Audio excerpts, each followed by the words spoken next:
আসর নামাজ পড়ে আসি, বাইরে বসলাম। বাইরে বসে ঠান্ডা হাওয়া খাইলাম, বাতাস খুব ভালো লাগলো। তা আজকে বাইরে বসছি, আমার অতিরিক্ত প্রচণ্ড পায়ে ব্যথার জন্য বসতে পারি না, নামাজও পড়তে পারি না।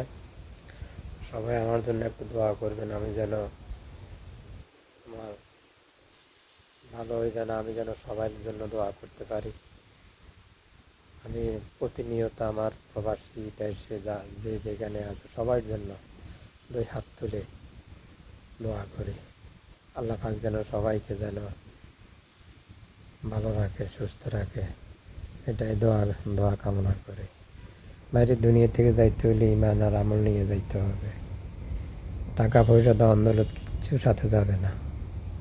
দুই চোখ খাড়িয়ে গেলে আপনাকে ঘর থেকে যখন বাইর করবে আর ঘরে ঢুকাবে না।